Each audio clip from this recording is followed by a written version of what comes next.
give Marquette credit. I think one of the things that you have to do to consider yourself a really good team is do your best and play your best, whatever that might entail when your best is needed. And whether it was our game today, Xavier game the other day, or throughout the season, they have done that. They've done it because they've got enough guys that have been in moments like that continually. And obviously when you have an out pitch, it makes things a little bit easier. But I thought we worked hard to guard Marcus today, and his 21 first half points were a credit to how good he is, because I thought Romeo did an admirable job, but better than admirable job, as did Darius, and just making life a little bit more difficult for him.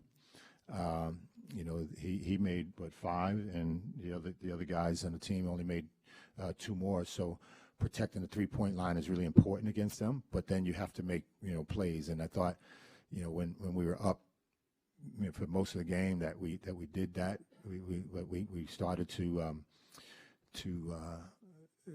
loosen up.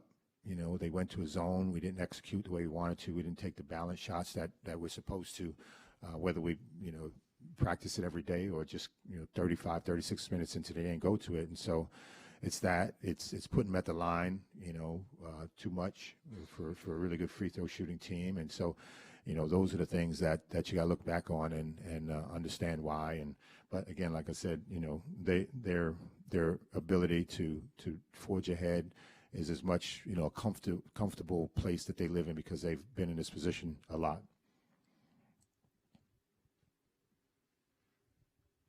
Coach, you guys 12 of 23 from the free throw lines today. Just how's it? It must be frustrating to shoot so poorly again from the free throw line. Yeah, you're right. What do you think needs to happen? Got to make free throws. Got to practice them like we do. Got to practice them more. But we got to make free throws. Coach, you talked about execution a lot earlier this year, like after the first Seton Hall game. Can you kind of talk? Speak up. I'm not sure. You talked about execution a lot this year, especially after the first Seton Hall game. Do you think that some of the same problems back then a month ago are plaguing the team now at all? Or? No, I think we've gotten better at it. But execution is holistic.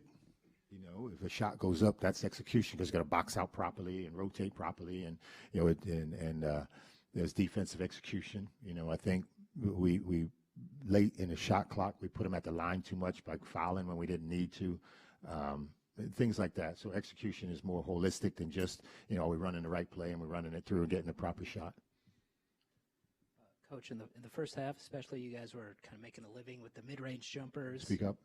Mid-range jumpers in the first half, you guys were hitting a lot of those. Was that something you saw in the Marquette defense, or was sorry, just I couldn't the hear game? You. You guys were making mid-range shots in the first half. Was that something you saw in the Marquette defense, or just the game presented that? Well, most teams that play defense like they do, they're on side pick and rolls. They what's called ice blue, whatever you want to call it. So they drop their big guy and don't let you use that ball screen. Middle ball screens, they tend to leave the big guys back, so it opens up. And I think most people that do that, particularly on a level above us, do that because they play percentages. It's part of the analytics. So say, hey, I'm going to give you a contested 2-point shot and take away, as much as a 3-point line and at the basket as I can. So you have to be able to navigate that. And when you get it there, especially in open space. So Paul made a few, Charlie made a few. You've got to be able to make those. And then when they are contested, you got to be able to continue to move the ball. Coach, you guys were up 65-60 with 6 minutes to play, and then you guys only scored 7 points down the stretch. What do you think, changed during that last final 6 minutes? Yeah, it's the same thing I've been talking about. It's just execution on both ends. How do you think that changes? You guys got still 9 games left.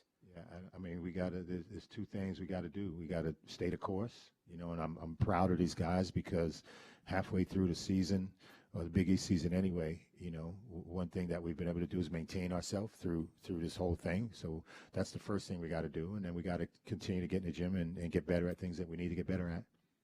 And then Marcus Howard, like you said, scored 21 points in the first half, but then went 2 for 8 in the second. How did you try to change your defense on him in the second half? Just a very, very minor adjustment, between Weems and Hall. They had the responsibility of guarding him, and we just, he's really good, first of all, and a tremendous scorer. So, when he has the ball or when he's coming off screens, you got to try to maybe give him less options.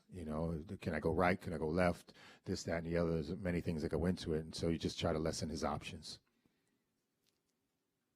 Coach, when Marquette went to zone, what did that do? What consequence? Did it change the tempo, or how did that impact the game? It's a good move on his part, but again, I thought, and then when the crowd got into it because they went zone, it was mainly because our zone offense is supposed to. We have 4 or 5 things that we go to kind of get the ball in certain places, and the reason we were successful in a lot of things we were doing man to man because we run them with some speed and some force. We didn't do it the same way in our zone offense. So we were running what we always run every day, but we weren't running it with the same pace that we ran our man to man. And so it was easier for a guy to guard one guy than another, or guard two, or get to the places that his zone is supposed to do. The middle was open. We didn't take advantage of that. There were slots open. We didn't take advantage of that because I don't think that we ran with our offense with great pace.